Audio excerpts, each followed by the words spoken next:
اندر ہوتی جنگ سے نبرد آزما ہونے کے باوجود اس نے سنجیدگی اور شوخی سے کہا تھا۔ جواب میں معنی خیز جملوں اور شوق کے کہوں اور کھنکدار حسینے کے جلترنگ فضا میں بکھر گئے، اور مہکار نے بوکھلا کر اپنی دوسری سائڈ پر بیٹھی آنٹی کا ہاتھ پکڑا تھا۔ دائیں طرف بیٹھے صفوان نے اس کے خوبصورت ہاتھوں کی لرزش بغور نوٹ کی تھی۔ رخصتی تو مقررہ وقت پر ہی ہوگی، یہ ہماری نہیں صفوان بیٹے کی بھی خواہش ہے۔ آپ لوگ ڈنر کے لیے ڈائننگ ہال میں تشریف لے چلیے، دولہے کو باقی کرنے کی کوشش رہنے دیجیے۔ فاطمہ کی بات پر زوردار کہا لگا تھا، اور ساتھ ہی وہ سب اٹھ کر ہال کی طرف بڑھ گئے تھے۔ لاؤنج میں صرف وہ دونوں رہ گئے تھے۔ مہکار نے جھکی نظریں مزید جھکا لی تھی۔ آنٹی کا اس طرح چھوڑ کر جانا اسے پسند نہیں آیا تھا۔ صفوان کی نظریں وہ خود پر پوری طرح محسوس کر رہی تھی، اور عجیب بات تھی، زندگی کے اس اہم موڑ پر جب نوخیز جذبوں اور چاہتوں کے جگنو اس کے آنچل میں جگمگانے لگے تھے تو دل پر خوشگوار احساسات سے خالی محض برف کی سل بن کر رہ گیا تھا، جس کو صفوان کے پرشوق نظروں کی حرارت بھی نہ پگھلا سکی تھی۔ صفوان کی نظریں اس پر تھیں اور وہ سوچ رہا تھا کیا وہ کبھی اسے چھوڑ پائے گا؟ جو ہوا وہ صحیح ہوا، کیا ایسا ہونا چاہیے تھا؟ دل میں اٹھتے اندیشوں اور وہموں سے گھبرا کر اس نے پہلو بدلا تھا۔ پھر خاموش سمٹی سمٹائی بیٹھی مہکار سے جھک کر مخاطب ہوا۔ اچھی لگ رہی ہو۔ لفظ بہت عام تھے مگر لہجہ بے حد خاص، وہ کہہ کر رکا نہیں تھا۔ تیز تیز قدموں سے چلتا ہوا وہاں سے نکل گیا تھا۔ مہکار جو اس کی بے باک فطرت اور نگاہوں کی تپش سے سراسیما رہتی تھی، اتنی سادگی اور شرافت سے چلے جانے پر صد شکر بجا لا رہی تھی۔ پھر کھانے کے پروگرام سے مہمانوں کی واپسی تک وہ الجھا دانستہ اس سے نگاہیں چرائے پھرتا رہا تھا۔ ہیلو گرینڈ پا، بہت ناراض ہیں آپ؟ معمولی کام کو تم نے اتنے دن لگا دیے ہیں کیا؟ وہاں جا کر مشن بھول گئے ہو یا وہ لڑکی بہت خوبصورت ہے؟ دوسری جانب سے بلا تمہید باز برس کی گئی تھی۔ جواباً اس کی پیشانی پر شکنیں در آئی تھیں، ہونٹوں سے بے معنی انداز میں ہوں نکلا۔ یہ ہوں ہاں کب سے سیکھ لی؟ تم تو ڈائریکٹلی بات کرنے کی عادی ہو نا۔ معلوم کیا ہو گیا تمہیں وہاں جا کر؟ نہ تمہیں ہماری پرواہ رہی، نہ گرینڈ پا کا خیال، اور نہ ہی بزنس کی فکر ہے۔ اس کی ہوں نے دوسری جانب گویا آگ لگا دی تھی۔ Cool down my dear, cool down. میری میموری ویک نہیں ہے، پر اب تک وہ ونڈرفل نیوز کیوں نہیں سنائی جس کے لیے تمہیں وہاں بھیجا؟ تمہارے فیس میجک، پرسنالٹی، گلیمر نے بڑی بڑی حسیناؤں کے غرور کو پانی کر ڈالا ہے، تمہارے قدموں میں لا پھینکا ہے۔ پھر کیا بات ہے کہ اتنے عرصے میں تم ایک لڑکی کو تسخیر نہ کر پائے؟ اگر تمہاری جگہ میں ہوتا تو اب تک… just shut up Mehran, mind your language. وہ سخت لہجے میں غرایا تھا۔ وائی؟ ایسا کیا کہہ دیا میں نے؟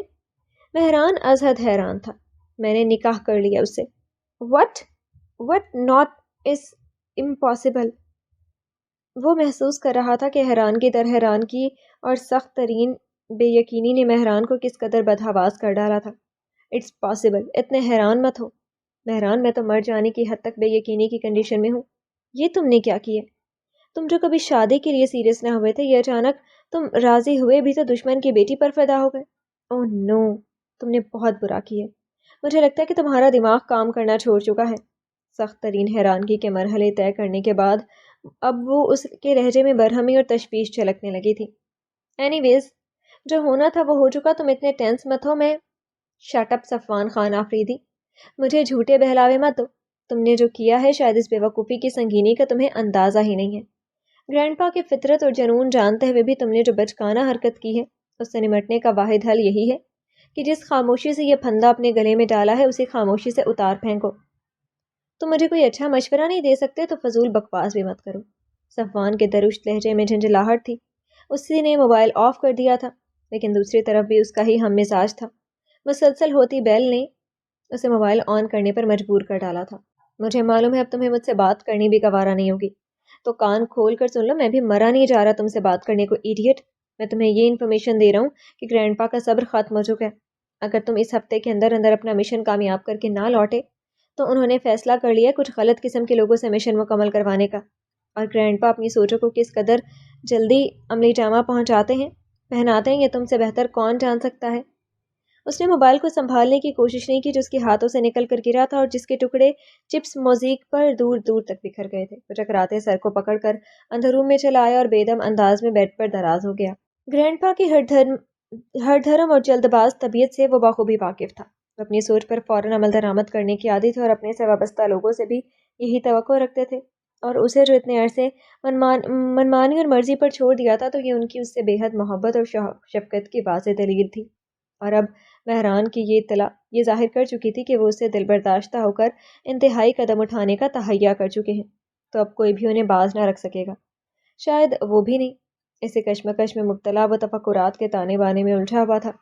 مان دروازہ نوک کر کے آنٹی اندر چلی آئی تھی۔ خیریت تو ہے نا بیٹا؟ صبح ناشتے پر بھی غیر حاضر تھے، اب لنچ پر بھی انکار کر دیے، طبیعت تو ٹھیک ہے؟ ان کے لہجے میں ممتا بھری تشویش تھی۔ بس ایسے ہی کچھ موڈ نہیں ہے، وہ بیٹھتا ہوا آہستگی سے بولا۔ ارے یہ کیا بات ہوئی؟ طبیعت نے ڈھال لگ رہی ہے اور کہہ رہے ہو ایسے ہی؟ سمجھ گئی ابھی خیریت برت رہے ہو۔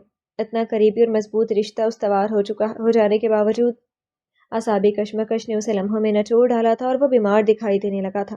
فاطمہ نے اس کی ایک نہ سنی، کمل سے دودھ منگوا کر پین کلر کے ہمراہ اسے دیا اور اس کے انکار کے باوجود اس کے سرہانے بیٹھ کر سر دبانے لگی۔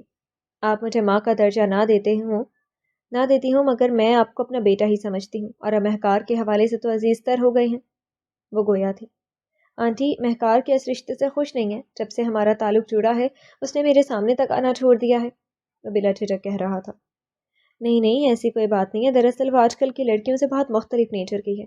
در حقیقت وہ اس سے اسی سوال کی توقع اس پورے ہفتے سے کر رہی تھی اور بالآخر اس کے استفسار کی زد میں خود کو چقت محسوس کر رہی تھی۔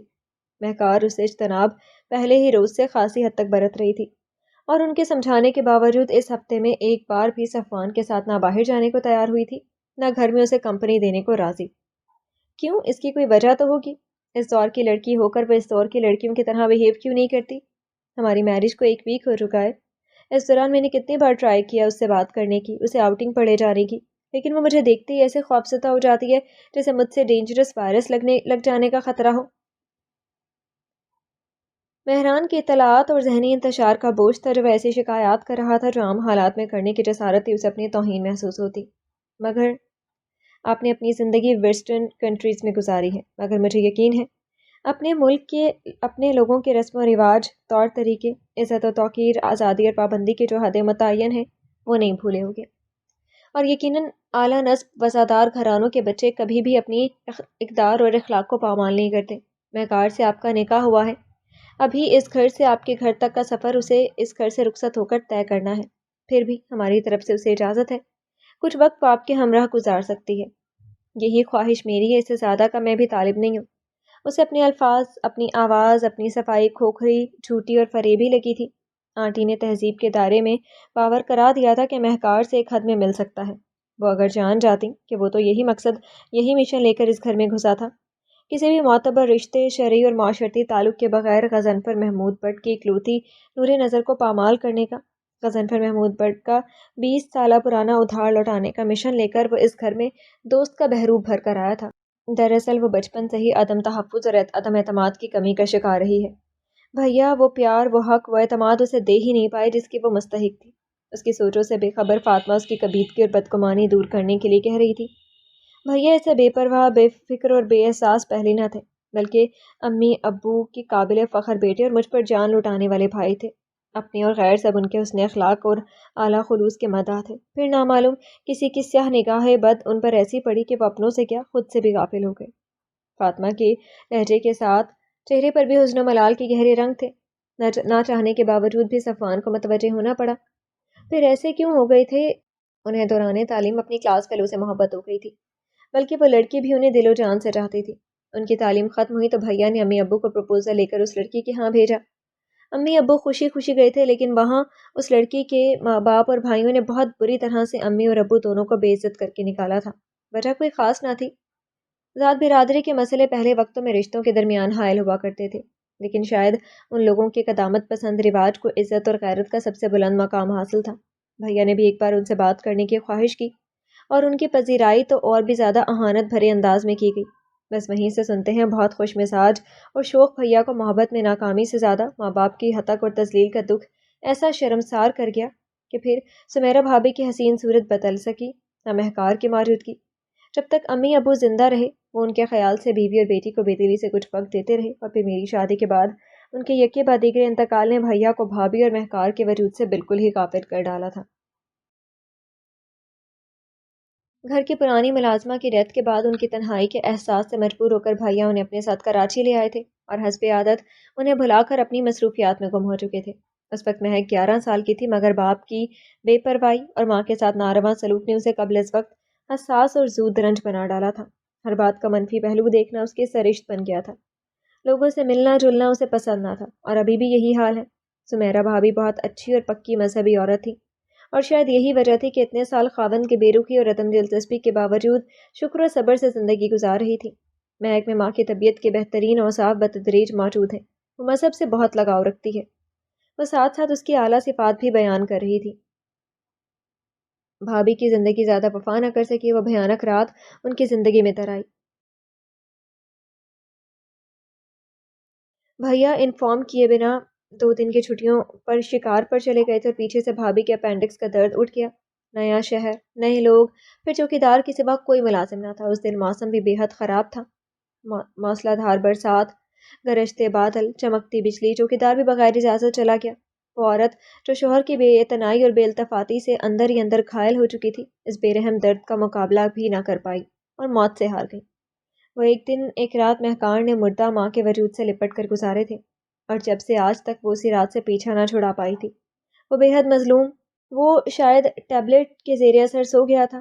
وہ بات ادھوری چھوڑ کر اس پر چادر سینے تک اڑا کر دروازہ آہستگی سے بند کرتی باہر نکل گئی تھی۔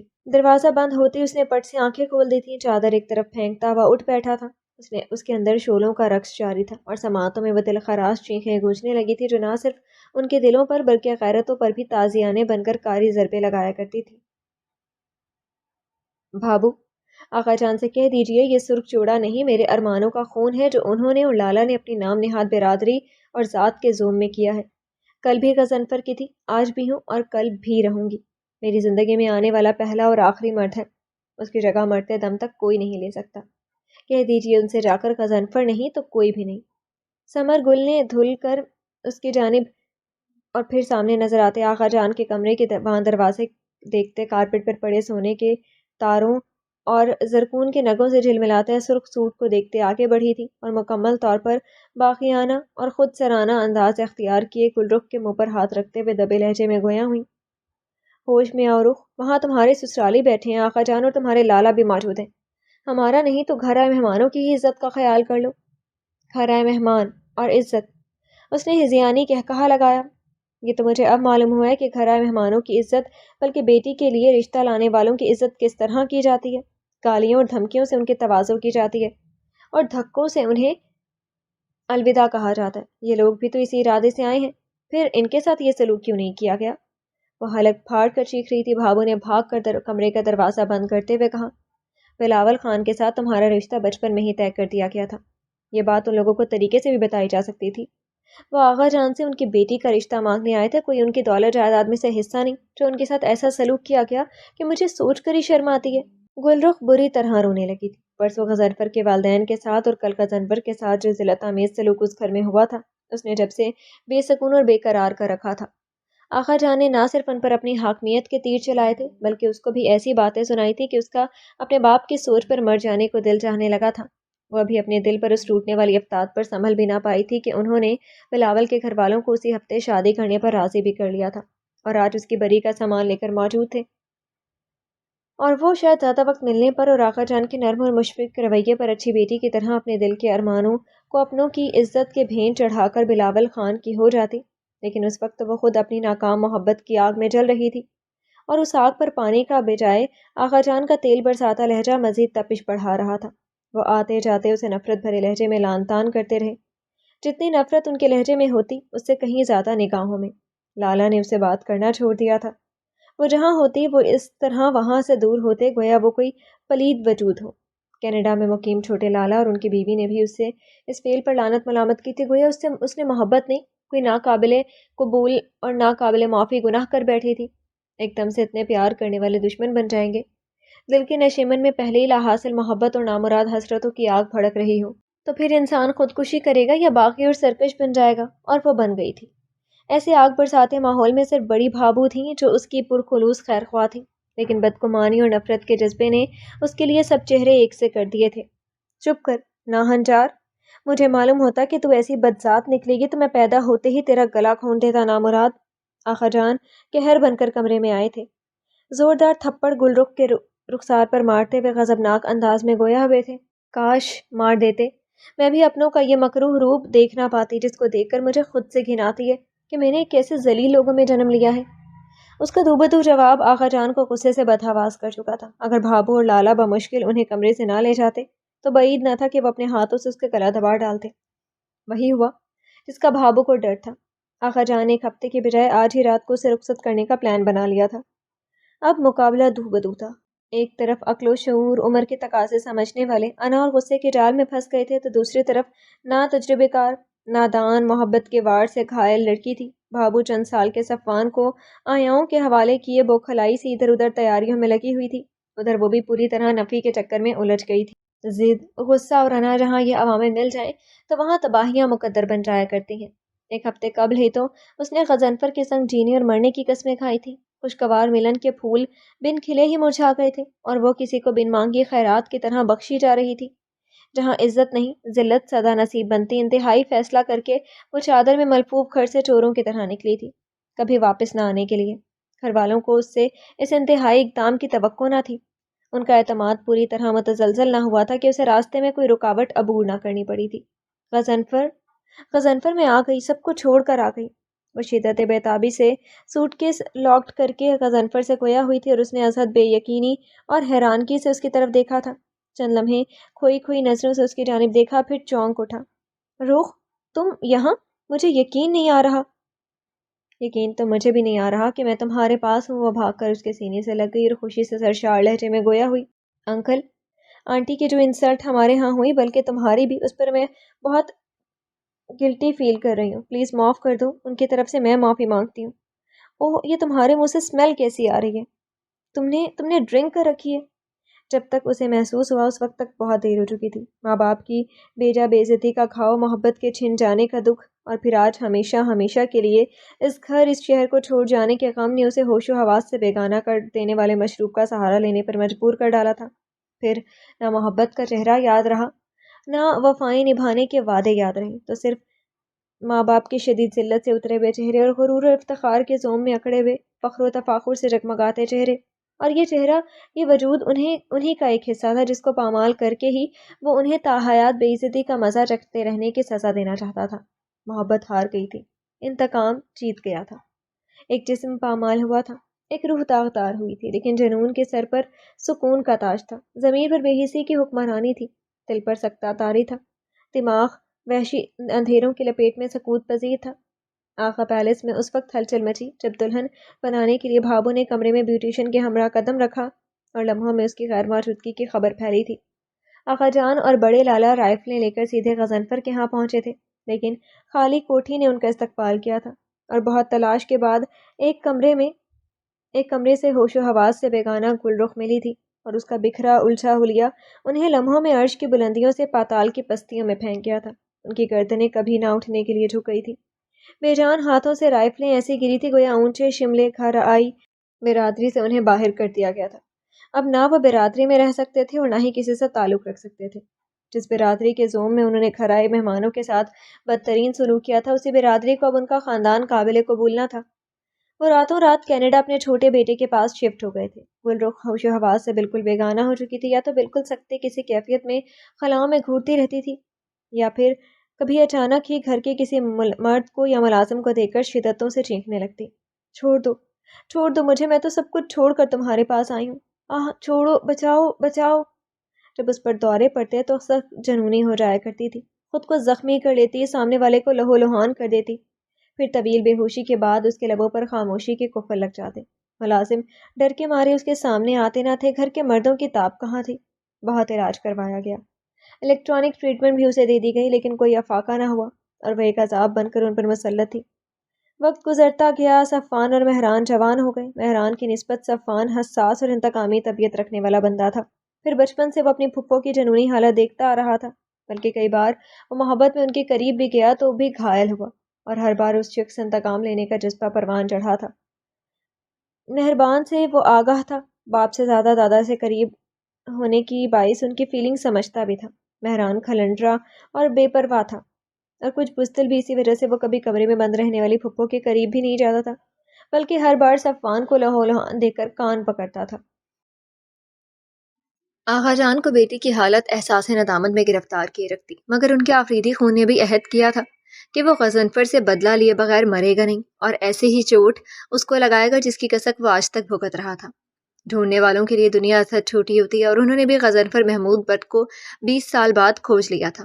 حالانکہ ان سالوں میں وہ بڑے بیٹے صفوان کے باپ اور گلرخ کی موت کا صدمہ جھیل چکے تھے، مگر ان کے اندر انتقام کی آگ سرد ہونے کے بجائے بھڑکتی ہی گئی تھی، اور ان کے انتقام کے جذبے کو فتح یاب کرنے کے لیے ان کا لاڈلا چہیتا ہم خیال و ہم مزاج پوتا صفوان موجود تھا۔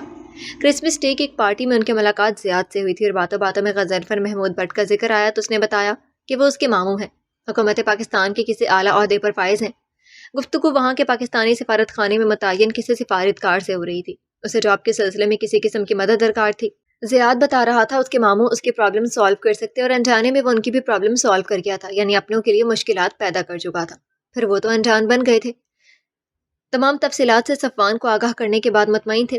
صفوان کی ذہانت اور لیاقت پر انہیں مکمل بھروسہ اور اعتماد تھا، اور ان کا چند ہفتوں میں ہی خوشخبری مل گئی تھی۔ وہ زیاد کو شیشے میں اتار چکا تھا اور کچھ ماہ بعد ان کی دوستی اور محبت کی مثال ہی نہ ملتی تھی۔ پلان کے مطابق اس نے زیاد سے کہا تھا کہ پاکستان کسی کام سے جا رہا ہے، اور اس کی حسب توقع زیاد نے بڑے اصرار سے بلکہ منتوں کے بعد اسے مجبور کیا تھا کہ اس کے گھر قیام پذیر ہو۔ دل ہی دل میں وہ اس کی سادگی اور بے خبری اور اپنی کمینگی پر کچھ ملول بھی ہوا تھا، مگر پھر پھپھو کا چہرہ نگاہوں میں آتی ہر احساس مردہ ہو گیا تھا۔ اس نے غضنفر ہاؤس کی دہلیز پر پہلا قدم رکھا تو غصے اور جنون کی زبردست لہر اس کے اندر اٹھی تھی، اور اس کا دل چاہا کہ ساتھ کھڑے پروقار اور معزز نظر آنے والے شخص کا گلا دبا دے، لیکن نہیں، وہ اسے آسان موت نہیں، ذلت آمیز موت مارنے آیا تھا، ایسی موت جس کی اذیت سالوں سے اس کے بڑے اور وہ سہتے آ رہے ہیں۔ اس نے اپنے دل کو سمجھایا اور ان کے ساتھ مسکراہٹ لبوں پر زبردستی سجائے اندر داخل ہوا تھا۔ اس کی متلاشی نظریں اپنے شکار کی تلاش میں تھی جس کی خاطر وہ یہاں آیا تھا، پھر وہ اس کے سامنے تھی، گولڈن، مرون اور براؤن ڈیزائننگ والے جارجٹ کے سوٹ میں میچنگ دوپٹہ خوب لپیٹ کر اوڑھے ہوئے، کانچ کی پلیٹیں پکڑے، محتاط انداز میں زیاد کی مدد سے ملنے کے بعد وہ اس سے مخاطب ہوا تھا۔ لہجہ اس نے اپنا دوستانہ اور مہذب ہی رکھا تھا، مگر وہ لڑکی اس کی ایک نگاہ پر ہی متوحش ہو گئی تھی اور اس کے ہاتھ سے پلیٹیں گر کر چکناچور ہو چکی تھیں۔ تب اسے یقین آیا اپنے فرینڈز کی کہی بات کا کہ عورت اپنی طرف اٹھنے والی ہر نگاہ کا مفہوم سمجھتی ہے، اور وہ سمجھ گئی تھی۔ تب اس کا چہرہ خواب سے سفید پڑ گیا تھا۔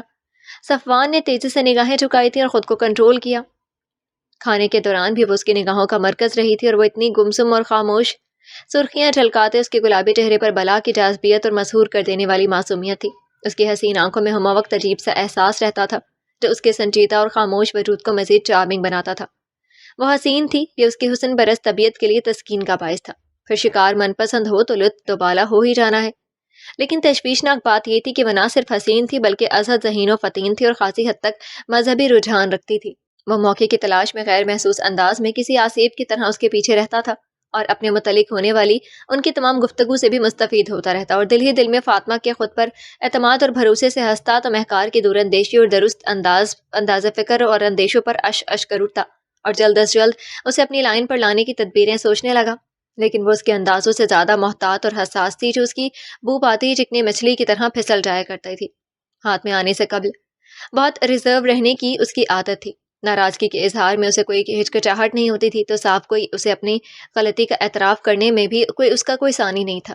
آنٹی سے مذاق میں دل لینے اور دینے کی بات پر وہ ناراض ہوئی تھی، پھر اس کی معذرت پر اس نے کھل کر اپنے ذاتی خیالات کا اظہار بھی کر دیا تھا، اور اس کے ٹیوشن پڑھانے کے اصرار پر پہلی بار اس کے چہرے پر بھرپور مسکراہٹ آئی تھی اور وہ اپنے دل کو بمشکل سنبھال پایا تھا۔ اسے یہ اندازہ لگانا مشکل تھا کہ سامنے شاخوں پر کھلتے سرخ گلاب حسین ہیں یا اس کا چہرہ۔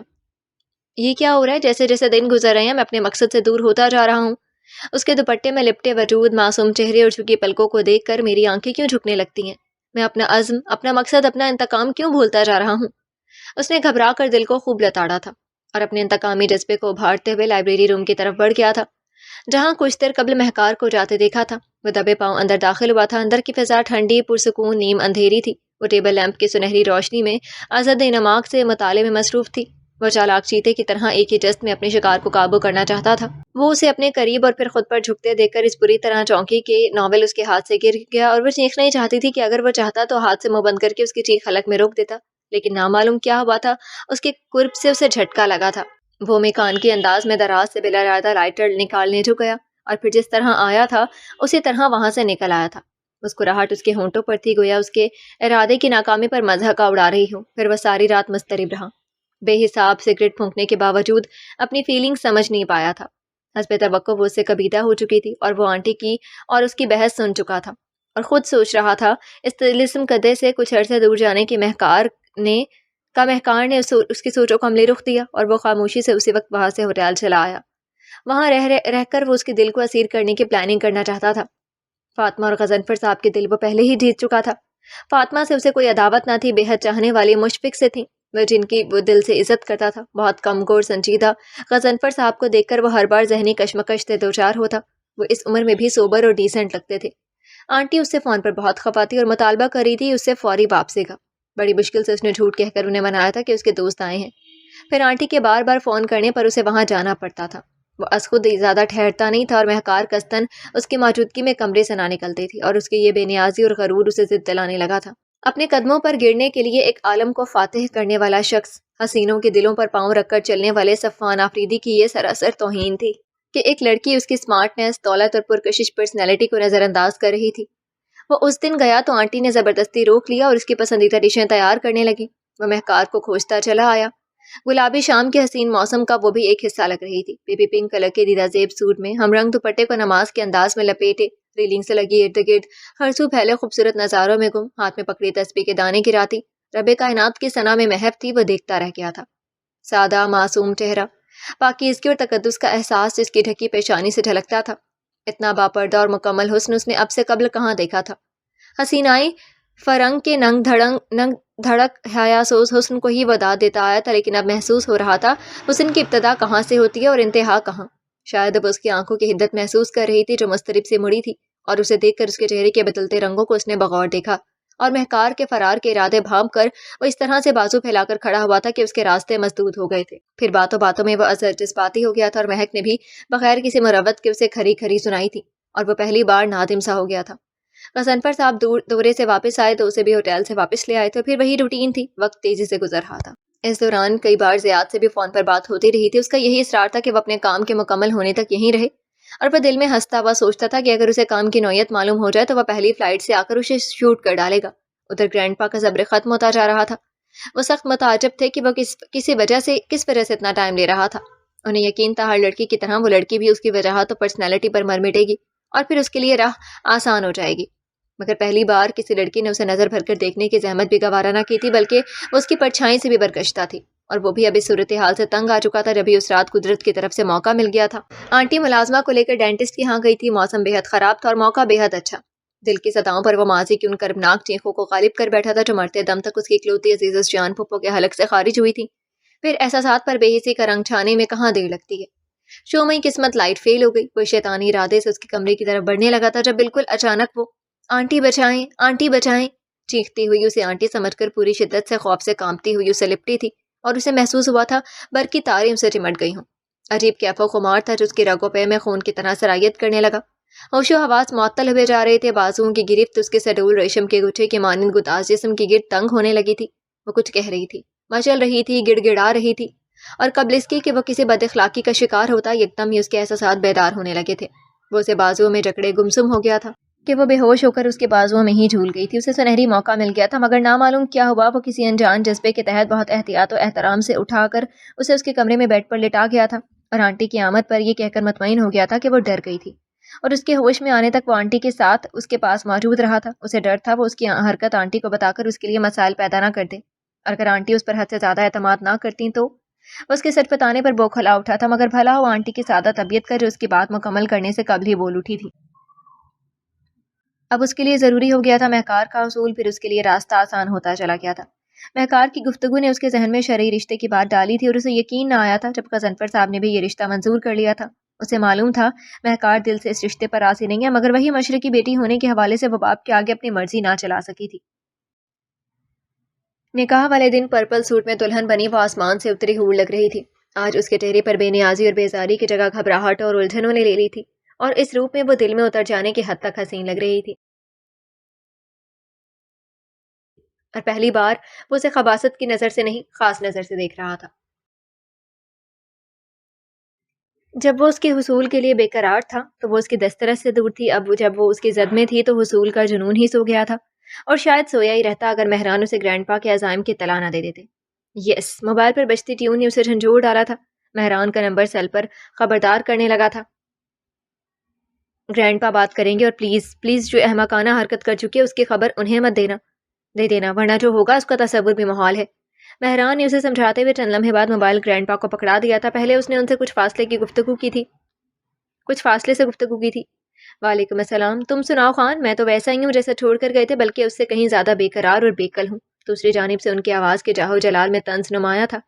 آپ کو مجھ پر کانفیڈنس نہیں ہے گرینڈ پا؟ بھروسہ تھا جبھی بھیجا تھا، لیکن تم نے پہلی بار ہمارے اعتماد بھروسے کو ریزہ کیا ہے۔ ہم نے تمہیں وہاں شیر سمجھ کر بھیجا تھا، تم گیدڑ ثابت ہوئے، بلکہ نامرد جو ایک لڑکی۔ گرینڈ پا آپ میری انسلٹ کر رہے ہیں۔ اس کا شعلوں کی طرح بھڑکتا لہجہ خاصا بلند تھا، کن پٹیوں کی رگیں تن گئی تھیں۔ بے عزتی تمہاری نہیں ہماری ہے، برسوں سے دہکتے انتقام کی ہے، گل رخ کی ہے۔ جس دشمن کا ادھار چکانے کے لیے ہم نے تمہیں بھیجا تھا، اسی دشمن کی چھت کے نیچے تم سب بھلائے سکون سے رہ رہے ہو۔ یہ ہماری بھول تھی جو تمہیں ہم نے وہاں بھیجا، اور اس بھول پر ہم تا حیات شرمندہ رہیں گے۔ تم واپس آ جاؤ خان، اب اپنا انتقام ہم خود لیں گے۔ ہمارے بچے اس قابل نہیں ہیں، اور لوگ تو ہیں۔ یہ سچ ہے، شیر اپنا شکار خود کرتا ہے، مگر جب بات بزدلی اور کمزوری کی آ جائے تو دوسروں کا سہارا مجبوری سے لینا پڑتا ہے، جو مجبوری کم ذلت زیادہ لگتا ہے۔ زبان کی کاٹ تلوار سے کاری، لفظوں کی مار کوڑوں سے بھاری ثابت ہوتی ہے۔ جو وہ لفظوں کے جوتے اس پر برسا رہے تھے، اس تکلیف سے زیادہ اسے اذیت ان کا شکستہ اور بے بس لہجہ پہنچا رہا تھا۔ مستعزاد وہ اسے نامردی کی بدترین گالی دے کر شعلوں میں دھکیل چکے تھے۔ مزید جلتی پر تیل ان کے شکست خوردہ لہجے نے ڈالا تھا۔ فار گاڈ سیک گرینڈ پا، مزید آپ نے کچھ اور کہا تو میں ابھی اسی لمحے خود کو شوٹ کر لوں گا۔ وہ جنون اور وحشت کی زد میں تھا۔ یہ لمحے تمہارے ہماری دشمن کی زندگی میں آئیں گے۔ مجھے اپنی بیٹی کا حال دیکھ کر مجھے آپ کو خوشخبری سنانے میں زیادہ وقت نہیں لگے گا۔ ان کے رکت آمیز انداز میں کہے گئے چند جملوں نے اسے وہی پہلے والا صفان بنا دیا تھا جو انتقام لینے میں کسی درندے کی طرح وحشی، بے رحم اور خون خوار تھا۔ پھر کب آ رہے ہو حیات افزا خبر لے کر؟ ان کا لہجہ پیار اور اعتماد کی مٹھاس سے لبریز تھا۔ آپ آنکھیں بند کیجیے، کھولیں گے تو مجھے سامنے پائیں گے۔ اس کا لہجہ پرعزم تھا۔ رائٹ؟ اس نے آف کر کے موبائل بیڈ پر اچھالا تھا۔ ماحول کی بڑھتی ہوئی تاریکی اسے اپنے اندر پھیلتی ہوئی محسوس ہوئی۔ باہر کھن گرج کی آوازوں کے باوجود اندر سناٹے محسوس ہو رہے تھے۔ میں کہتی ہوں نصیب سے تمہیں اتنا اچھا لڑکا ملا جو صورت اور سیرت میں بھی لاجواب ہے، تو دولت اور ثروت میں بھی۔ پہلے کہتی تھی اس سے کوئی شرعی تعلق نہیں ہے، اب مضبوط تعلق بن گیا، پھر بھی اس سے اکھڑی بیزار رہتی ہو۔ یہ اچھا رویہ نہیں ہے میری جان۔ وہ وہاں سے آ کر اس کی گوشمالی کرنے لگی تھی۔ ان کے درمیان غضنفر صاحب بھی موجود تھے۔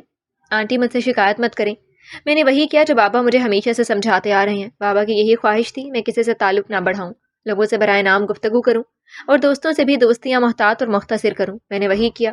مخلوط ارادوں میں تعلیمی مراحل طے کرنے کے باوجود میری دوستی ہم جنس سے بھی زیادہ پائیدار نہ ہو سکی تھی۔ پھر جنس مخالف تو میرے لیے شجر ممنوعہ تھے۔ اب اگر کوئی مرد میری زندگی میں آپ لوگوں کی خوشی سے آ گیا ہے تو اس کے لیے مجھے ذہنی طور پر خود کو تیار تو کرنا ہوگا تاکہ میرا احساس اسے قبول کر سکے۔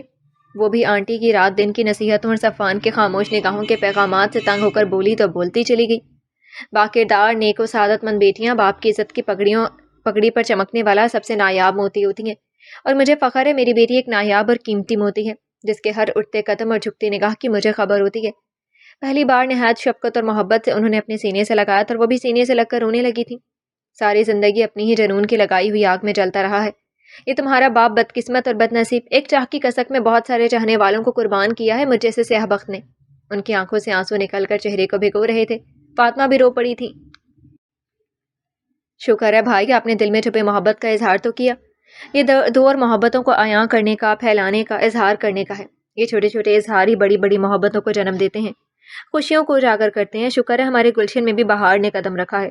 ماحول کے بوجھل پن کو فاطمہ کی مسرتوں سے لبریز آواز نے توڑا تھا۔ ہم آپ کے بھی اسد ممنون ہیں فاطمہ۔ اگر آپ اس گھر کو مہک جتنی توجہ اور وقت نہ دیتی تو ہم کبھی بھی پرسکون نہیں رہ سکتے تھے۔ وہ فاطمہ کے سر پر ہاتھ رکھ کر ممنونیت سے گویا ہوئے۔ یہ آپ سب کی محبت اور اعلیٰ ظرفی ہے، ورنہ آج کل کون بیوہ بہن یتیم بھانجے کا سرپرست بنتا ہے۔ پھر آپ نے مجھے حکمرانی دی ہے۔ شام کی چائے میں انہوں نے ساتھ پی تھی۔ بہت اچھی گفتگو کے دوران غضنفر صاحب کسی ضروری فون آنے کے باعث چلے گئے تھے۔ ڈنر پر آنٹی کے کہنے کے باوجود وہ صفوان کو بلانے نہیں گئی تھی۔ نامعلوم کیوں وہ اس سے تنہائی میں ملتے ہوئے گھبراتی تھی۔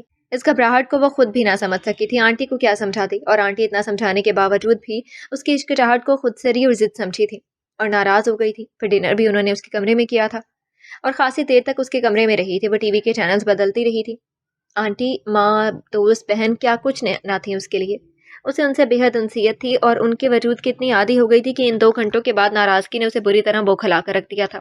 نہ مطالعے میں دل لگ رہا تھا اور نہ ٹیلی ویژن نبھا رہا تھا۔ باہر دھواں بارش اپنی پوری حشر سامانیوں کے ساتھ جلوہ افروز تھی، اور اس کے اندر وحشتوں کا انداز بھی آج کچھ نافہم رنگ لیے ہوئے تھا۔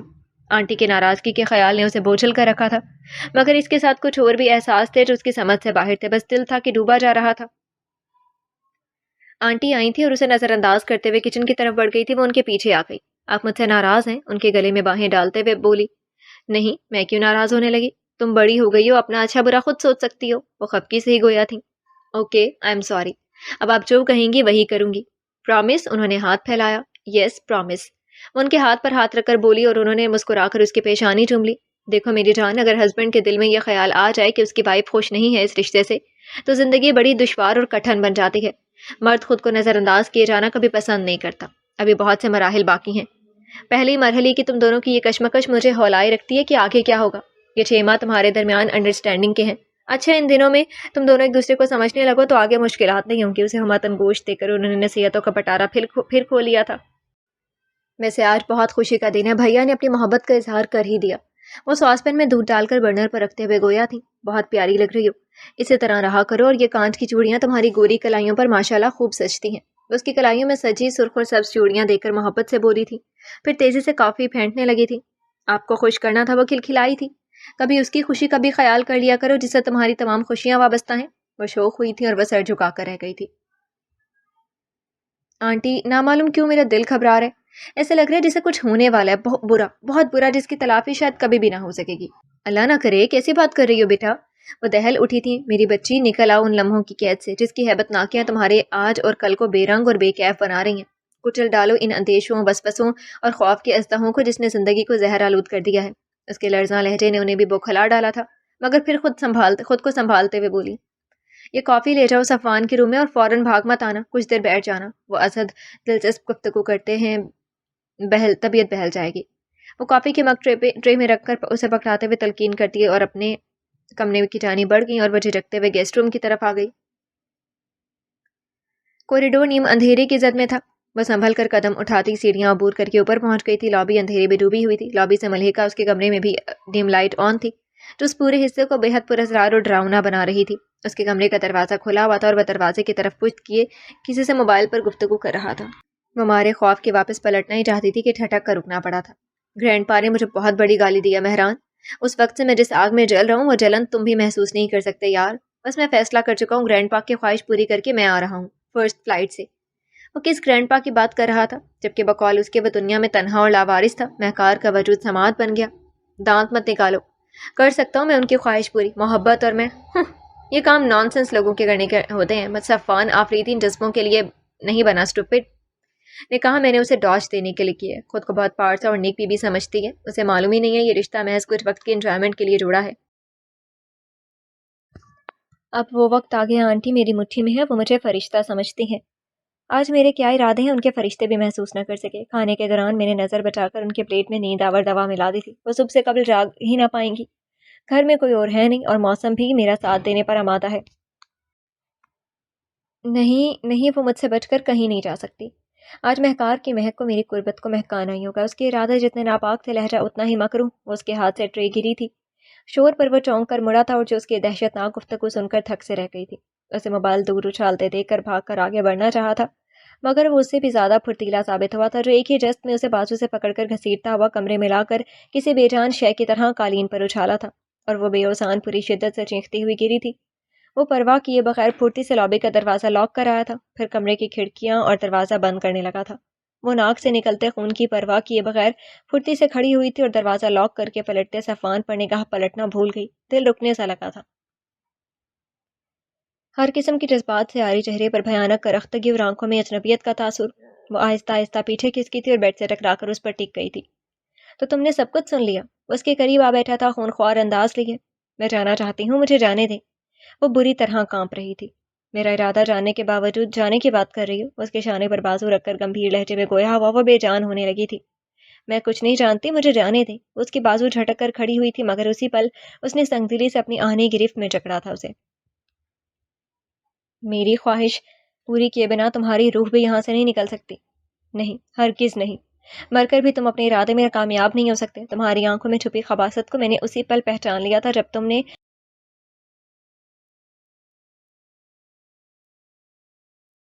اس گھر کی دہلیز پر پہلا قدم رکھا تھا، اور اسی لیے میں تم سے دور رہا کرتی تھی کہ تم نہایت ذلیل اور کمینے انسان ہو۔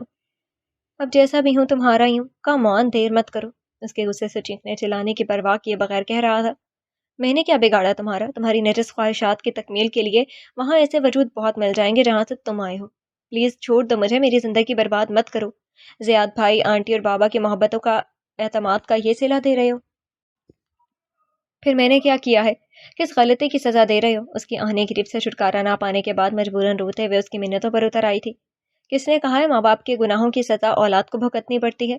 تو یہ تمہارے بد کردار باپ کی سزا ہے جو تمہیں مل رہی ہے۔ اس کے لہجے میں شدید نفرت اور تحقیر تھی، اور پھر وہ ماضی کی ایک ایک بات بتاتا چلا گیا تھا۔ وہ گویا دوہرے عذاب میں مبتلا ہو گئی۔ آنٹی کی زبانی اپنے ماں باپ کی ناکامی عشق کی داستان وہ سن چکی تھی، لیکن یہ احساس کتنا اذیت ناک تھا کہ اس کا باپ پروانہ نہیں بھنگ رہا تھا اور اس کا بویا ہوا اسے کاٹنا تھا۔ میں مانتی ہوں بابا کا فعل مجرمانہ تھا، گناہ آلود تھا، اور شاید اسی کی سزا وہ اب تک پا رہے ہیں، مگر کچھ نہیں، میرے باتوں میں الجھانے کی کوشش مت کرو۔ بہتر یہی ہے کہ میری بات مان جاؤ، ورنہ مجھے اپنا عہد ہر حال میں پورا کرنا ہے۔ وہ اسے اسی طرح بازوؤں میں جکڑے بیڈ پر لے آیا تھا۔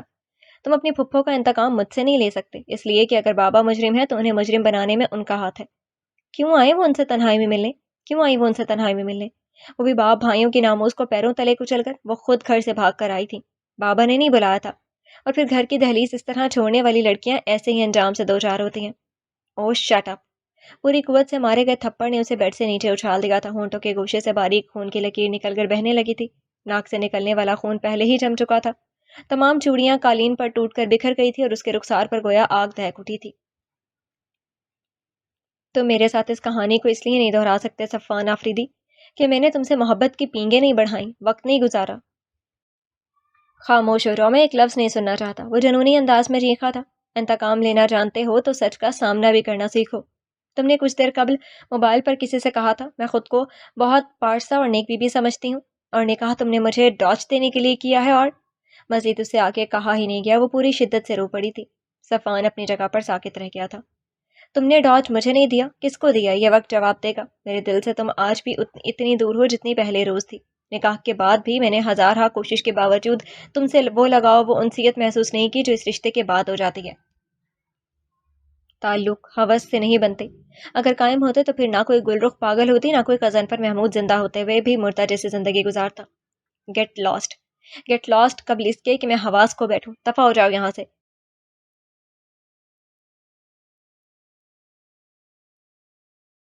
اس کا غصہ، اس کا جنون بھر بھری مٹی کی طرح بیٹھ گیا تھا۔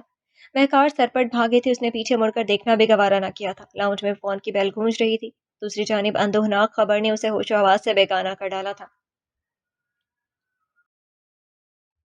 آغا جان، آپ ہی راضی کیجئے، صفوان کو یہ شادی کرنے پر راضی نہیں ہو رہے ہیں۔ میں ایک عرصے سے اس خواہش کو دل میں دبائے بیٹھی تھی، لیکن اب مزید صبر ممکن نہیں ہے۔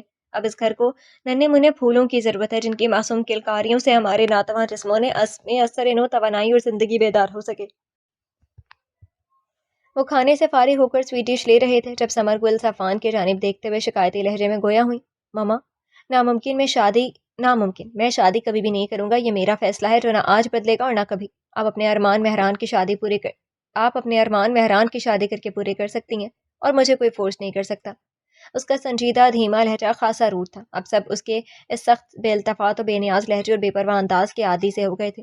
حالانکہ شروع میں کسی کو بھی اس کا یہ انداز بھا نہیں رہا تھا، کیونکہ وہ بہت ہنسمکھ، خوش اخلاق اور بڑوں کی عزت کرنے والا مہذب بندہ تھا۔ پھر وہ کسی کام کے سلسلے میں چند ہفتے نامعلوم کہاں گیا تھا، وہاں سے واپسی پر وہ بالکل ہی بھول گیا تھا۔ شگفتہ مزاجی، بزلہ سنجی، مروت اور لگاوٹ سب فراموش کر چکا تھا۔ عجیب آدم بیزاری، چڑچڑاپن اور بدمزاجی اس کا تعارف بن گئی تھی۔ مہران کی شادی آپ کے ساتھ ہی ہوگی، ورنہ یہ بھی شادی نہیں کر سکتا۔ آقا جی کی باروب آواز وہاں گونجی تھی۔ دس از ناٹ مائی افیئر۔ وہ شانے اچکاتا ہوا نیپکن سے منہ صاف کر کے کمرے سے نکل گیا اور سیدھا اپنے روم میں چلا آیا۔ اس کے اندر وحشتوں کے شرارے پھوٹ نکلے تھے۔ نارسائی کا دھواں تن من میں پھیلتا ہی جا رہا تھا۔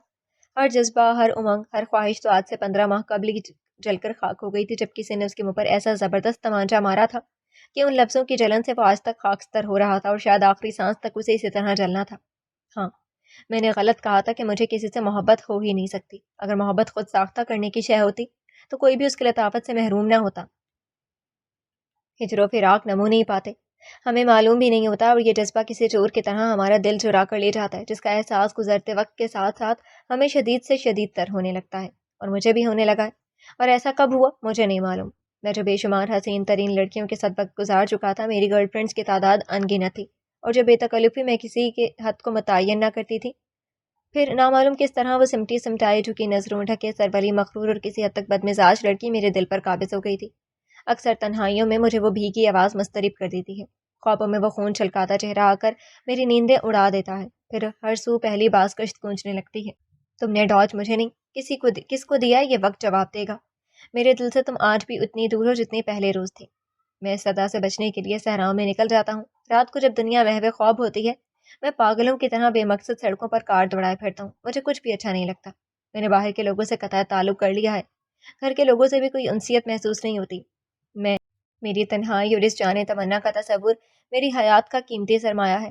وقت نے ثابت کر دیا تھا کہ ڈاج میں نے خود کو دیا تھا، اور یہ میری محبت ہی تو تھی جو ہر بار موقع میسر آنے کے باوجود گرینڈ پا کے مقصد کو پورا نہ کر سکا تھا، ورنہ صفان خان کمزور نہ تھا۔ او ہو، یہاں تصورات کی دنیا آباد ہے۔ Very interesting.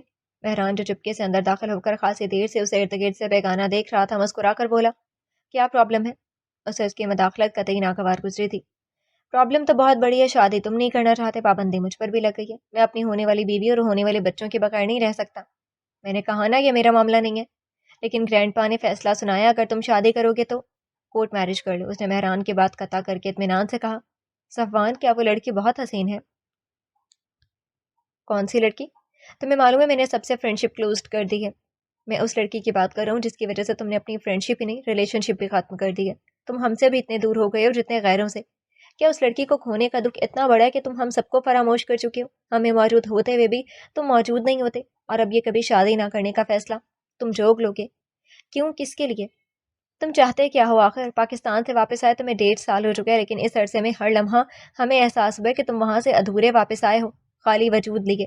روح تمہاری وہیں رہ گئی ہے، تمہاری خوش مزاجی، اعلیٰ اخلاق، حساسیت اور تہذیب وہیں رہ گئی ہے۔ یہاں جو صفوان آفریدی واپس آیا ہے وہ ایک تنہائی پسند، اجنبی، خود پسند اور کسی کو خاطر میں نہ لانے والا بندہ ہے۔ اور ایسا کیوں ہے میں یہ جاننا چاہتا ہوں، اور سن لو میں آج جانے بغیر نہیں جاؤں گا۔ مہران سنجیدگی سے کہتا ہوا چیئر پر بیٹھ گیا تھا۔ تم لوگ جو چاہتے تھے میں نے وہی کیا۔ غضنفر محمود مر گیا، اسی رات مر گیا، اور میں اسی رات چوروں کی طرح وہاں سے نکل آیا۔ گرینڈ پا یہی چاہتے تھے، اپنے دشمن کی موت۔ برسوں پرانی انتقامی جذبے کو ٹھنڈک مل گئی، وہ سرخرو ہو گئے۔ میرا کام ختم۔ میں کس طرح رہتا ہوں یہ میرا پرسنل افیئر ہے۔ اس کے لہجے میں مکمل بے رخی اور بے مروتی تھی۔ غضنفر محمود کی ڈیتھ کسی صدمے کی وجہ سے نہیں ہوئی تھی۔ وہ اس کے مقابل بیٹھتا ہوا، اس کی آنکھوں میں آنکھیں ڈال کر مانے کے اس لہجے میں گویا ہوا، بلکہ موسم کی خرابی کے باعث کار درخت سے ٹکرا گئی تھی اور وہ موقع پر ہی ہلاک ہو گئے تھے، اور اس اندھوناک خبر نے ان کی بیٹی کے حواس سلب کر لیے تھے۔ تمہاری کسی زیادتی نے اسے پاگل نہیں کیا تھا، اور میرا خیال ہی نہیں، یقین ہے کہ تم نے اس لڑکی کو چھوا بھی نہیں تھا۔ I am right my brother? اس کا انداز ہنوز سوالیہ تھا۔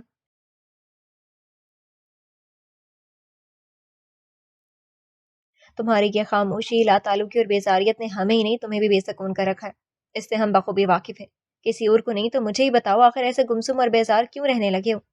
خوشیوں سے اور کہکہوں سے کیوں روٹ گئے ہو؟ مہران کے لہجے میں گہری یاسیت تھی۔ وہ طویل سانس لے کر رہ گیا، لیکن خاموش رہا۔ دروازہ نوک کر کے آغا جان اندر داخل ہوئے۔ ان کے بیٹھنے تک وہ احتراماً کھڑے تھے۔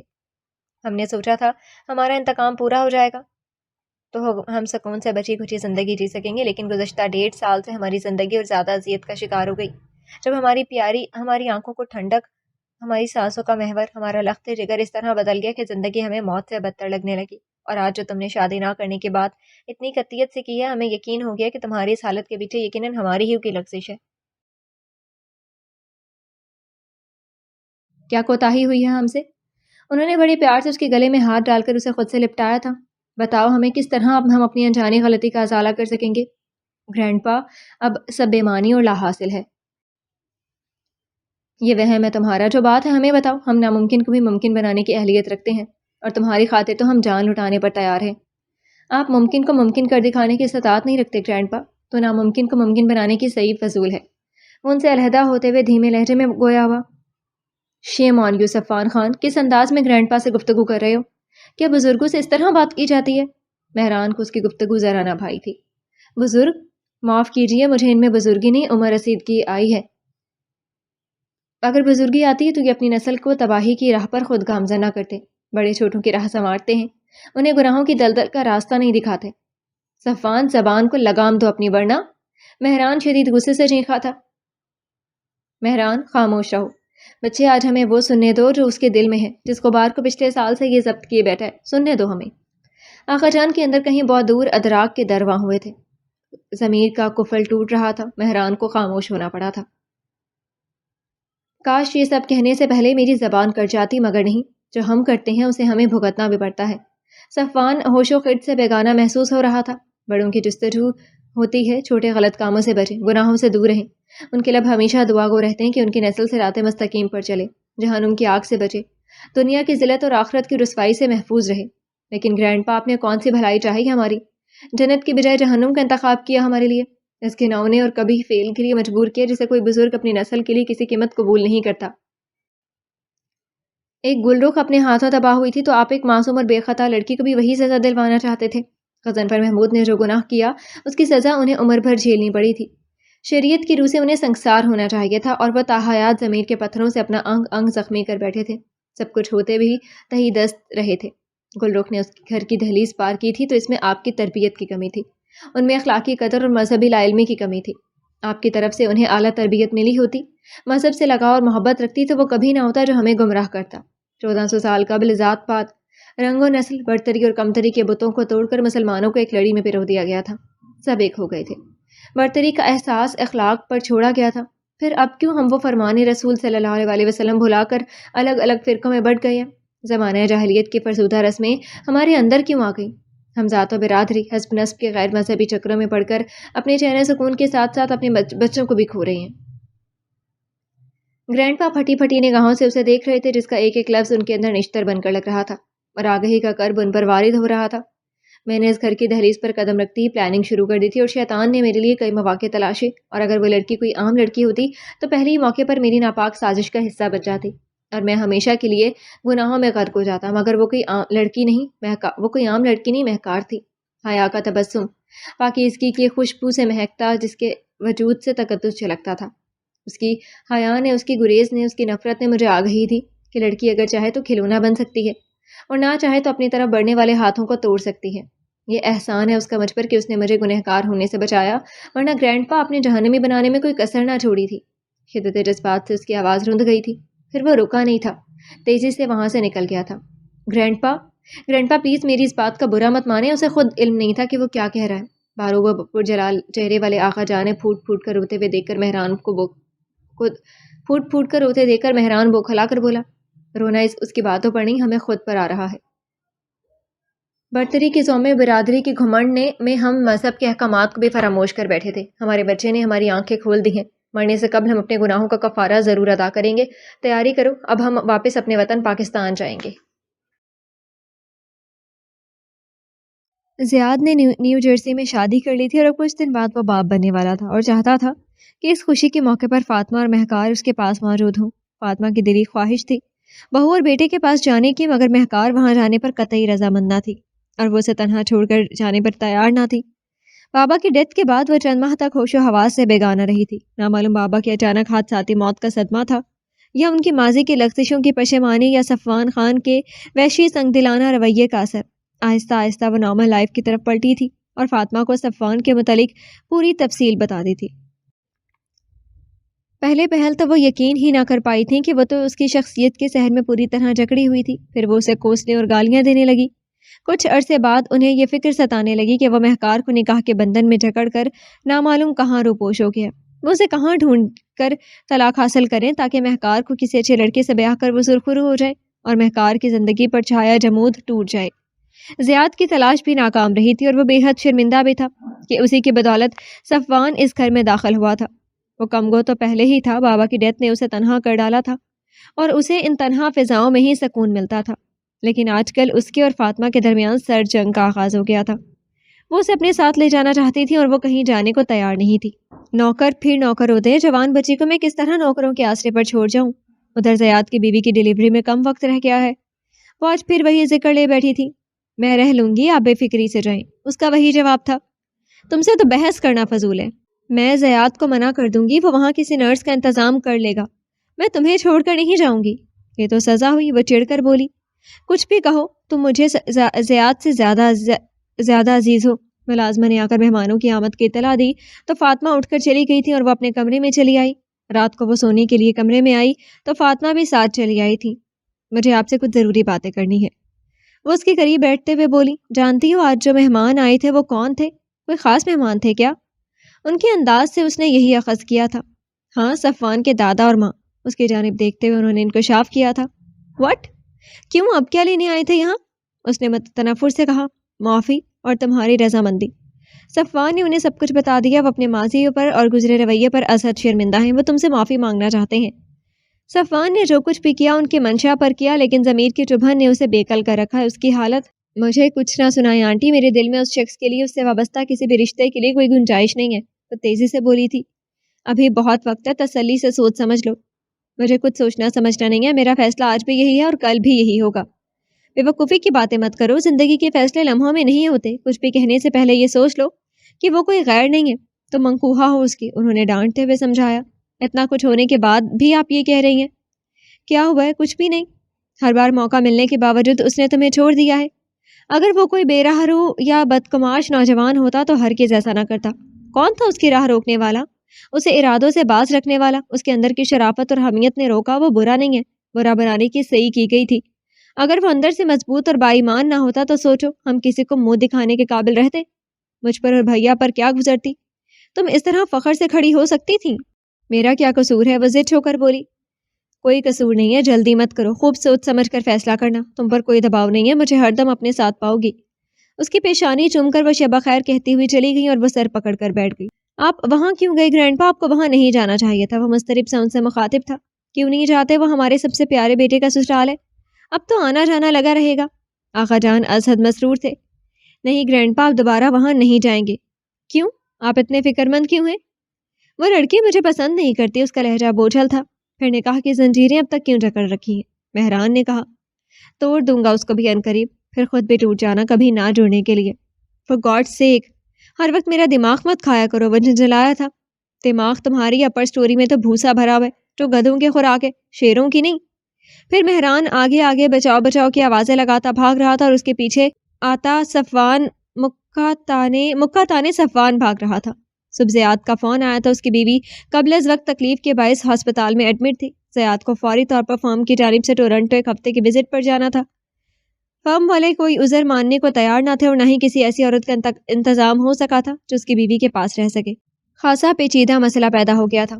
آنٹی اسے چھوڑ کر جانے کو تیار نہ تھی. وہ ساتھ جانے کو راضی نہ تھی.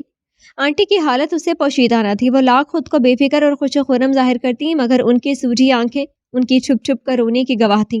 وہ بھی کشمکش کا شکار تھی. آنٹی کی طرف سے پریشان تھی.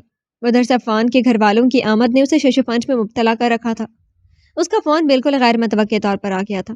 مجھے یقین ہے میں آج بھی تمہارے دل سے اتنا ہی دور ہوں گا جتنا پہلے روز تمہارے گھر کی دہلیز پار کرتے وقت تھا, یا شاید نفرت ازحد نفرت کے احساس نے میرا وجود ہی تمہاری نگاہوں سے مٹا دیا ہو.